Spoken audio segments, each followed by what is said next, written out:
Hello guys, welcome to our YouTube channel.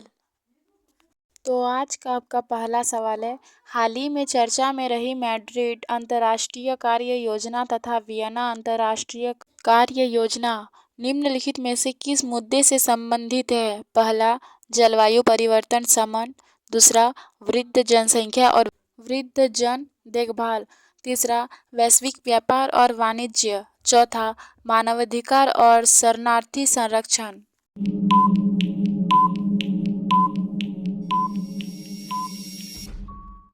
तो आपका सही उत्तर है वृद्ध जनसंख्या और वृद्ध जन देखभाल। आइए इसकी व्याख्या करते हैं। मैड्रिड और वियना कार्य योजनाएं वृद्ध जन आबादी की चुनौतियों से निपटने के लिए वैश्विक नीतियों पर ध्यान केंद्रित करती है तथा वृद्ध जनों की देखभाल और कल्याण पर जोर देती है। सामाजिक न्याय और अधिकारिता मंत्रालय द्वारा 1 अक्टूबर 2024 को अंतर्राष्ट्रीय वृद्ध जन दिवस मनाया जाएगा। 14 अक्टूबर 1990 को संयुक्त राष्ट्र महासभा द्वारा निर्धारित यह नीति वृद्धावस्था पर वियना अंतर्राष्ट्रीय कार्य योजना 1982 और वृद्ध व्यक्तियों के लिए संयुक्त राष्ट्र सिद्धांतों पर आधारित है। संयुक्त राष्ट्र का स्वस्थ आयु दशक 2021 से 2030 अच्छे स्वास्थ्य और तंदुरुस्ती पर सतत विकास लक्ष्य 3 के अनुरूप है। भारत ने वर्ष 1999 में वृद्ध व्यक्तियों पर राष्ट्रीय नीति एनपीओपी तैयार की तथा मैड्रिड अंतर्राष्ट्रीय वृद्धावस्था कार्य योजना 2002 पर हस्ताक्षर करता है। अतः विकल्प भी सही है। तो आपका दूसरा सवाल है, हैजा से संबंधित निम्नलिखित कथनों पर विचार कीजिए। पहला, यह अंत के संक्रमण के कारण होने वाली एक तीव्र दस्त संबंधी बीमारी है। दूसरा, कुपोषित बच्चों और एचआईवी एड्स से पीड़ित व्यक्तियों में मृत्यु का जोखिम अधिक होता है। तीसरा, वर्तमान में विश्व स्वास्थ्य संगठन द्वारा अनुमोदित केवल एक ही हैजा वैक्सीन है। उपरोक्त कथनों में से कितने सही है? पहला, केवल एक। दूसरा, केवल दो। तीसरा, सभी तीन। चौथा, कोई नहीं।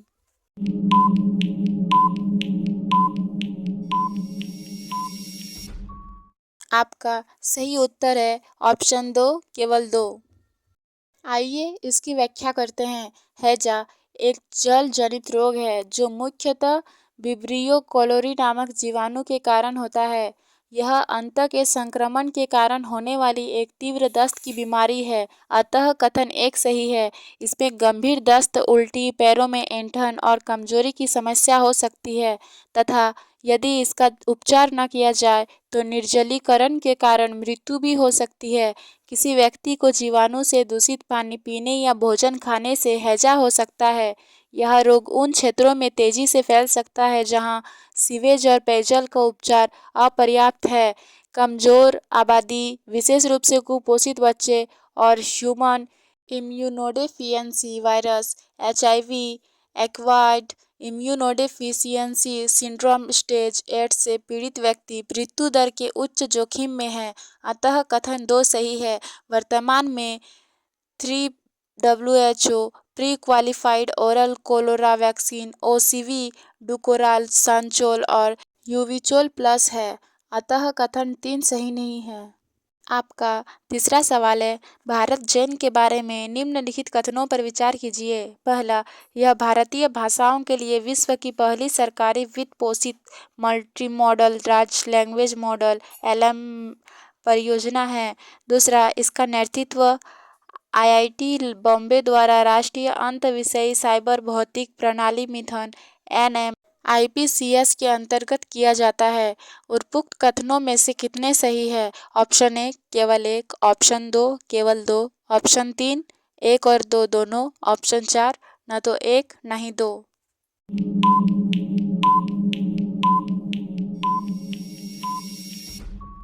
आपका सही उत्तर है ऑप्शन 3 1 और 2 दोनों।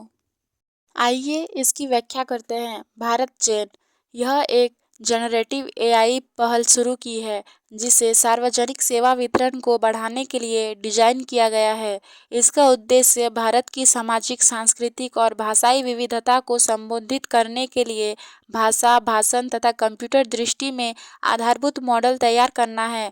यह भारतीय भाषाओं के लिए विश्व की पहली सरकारी वित्त पोषित multi modal large language model (LM) परियोजना है। अतः कथन एक सही है। एलएम ऐसी एआई प्रणालियां हैं जो विशाल मात्रा में पाठ्य डेटा को संसाधित करके मानव भाषा को समझने और उत्पन्न करने में सक्षम है। इसका नेतृत्व आईआईटी बॉम्बे द्वारा अंतर्विषयी साइबर भौतिकी प्रणाली से संबंधित राष्ट्रीय मिशन एनएमआईसीपीएस के तहत किया जाता है तथा इसमें आईआईटी और आईआईएम इंदौर जैसे शैक्षणिक संस्थानों का सहयोग शामिल है। अतः कथन 2 सही है।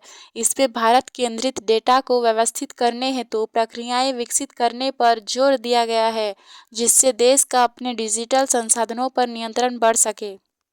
आपका चौथा सवाल है, विशाखापत्तनम में द्वितीय विश्व युद्ध के पिलबॉक्स के बारे में निम्नलिखित में से कौन सा कथन सही है? पहला, ये पिलबॉक्स द्वितीय विश्व युद्ध के दौरान संभावित दुश्मन आक्रमणों से विशाखापत्तनम के तटों की रक्षा के लिए एक सामरिक रक्षा प्रणाली का हिस्सा थे। दूसरा, पिलबॉक्स नाम इसकी बॉक्स जैसी संरचना से लिया गया है, जिसे सैनिकों के लिए गोला बारूद और आपूर्ति को संग्रहित करने के लिए डिजाइन किया गया था। तीसरा, विशाखापत्तनम में सबसे अधिक दिखाई देने वाला पिलबॉक्स आर के समुद्र तट के कटाव के कारण सामने आया। चौथा, ये पिलबॉक्स सामरिक केंद्र के रूप में कार्य करते थे, जो समुद्र तट की रक्षा के लिए भूदृश्य में छिपे रहते थे तथा दुश्मनों पर गोलीबारी करने वाले सैनिकों को कवर प्रदान करते थे। नीचे दिए गए कूट का प्रयोग कर सही उत्तर चुनिए। ऑप्शन 1 1, 3 और 4, ऑप्शन 2 केवल 1 और 4, ऑप्शन 3 केवल 2 और 3, ऑप्शन 4 1, 2 और 4।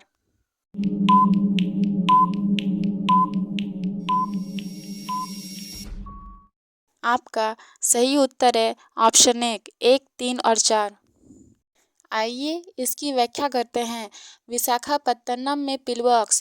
परिचय। द्वितीय विश्व युद्ध के दौरान निर्मित पिलबॉक्स संभावित दुश्मन आक्रमणों से विशाखापत्तनम के तटों की सुरक्षा के लिए एक रणनीतिक रक्षा नेटवर्क का हिस्सा थे। अतः कथन एक सही है। पिलबॉक्स नाम 20वीं सदी की शुरुआत में गोलियों को रखने के लिए इस्तेमाल किए जाने वाला दवा के कंटेनरों से मिलता जुलता है। अतः कथन 2 सही नहीं है। विशाखापत्तनम के पिलबॉक्स। सबसे ज़्यादा दिखाई देने वाला पिलबॉक्स आर के समुद्री तट पर स्थित है, जो समुद्र तट के कटाव से प्रकट हुआ है, जबकि जलारिपेटा मछली पकड़ने वाली कॉलोनी में दूसरा पिलबॉक्स रेत कचरे के नीचे दबा हुआ है। अतः कथन 3 सही है। युद्ध के दौरान विशाखापत्तनम एक महत्वपूर्ण लक्ष्य था, क्योंकि यह एक गहरे प्राकृतिक बंदरगाह वाला भारत का प्रमुख नौसैनिक अड्डा है।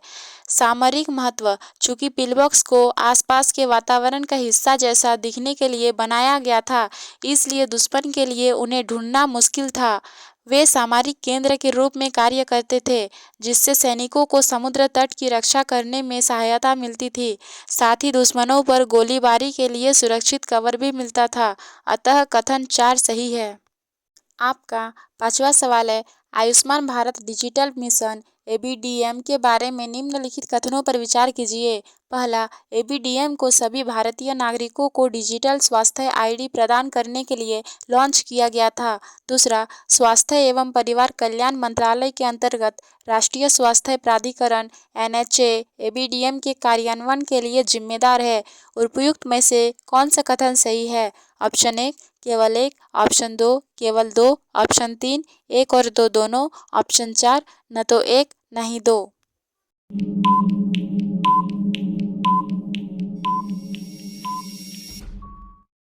आपका सही उत्तर है ऑप्शन 3 1 और 2 दोनों। आइए इसकी व्याख्या करते हैं। Ayushman Bharat digital mission ABDM वास्तव में सभी भारतीय नागरिकों को डिजिटल स्वास्थ्य आईडी प्रदान करने, इलेक्ट्रॉनिक रूप से स्वास्थ्य रिकॉर्ड तक पहुंच की सुविधा प्रदान करने के उद्देश्य से शुरू किया गया था। अतः एक सही है। राष्ट्रीय स्वास्थ्य प्राधिकरण (NHA) स्वास्थ्य और परिवार कल्याण मंत्रालय के तहत संचालित ABDM के लिए कार्यान्वयन एजेंसी है जो मिशन के निष्पादन की देखरेख करती है। अतः कथन 2 सही है। तो गाइज, ऐसे ही और डेली करंट अफेयर्स टेस्ट के लिए हमारे इस चैनल को सब्सक्राइब करें।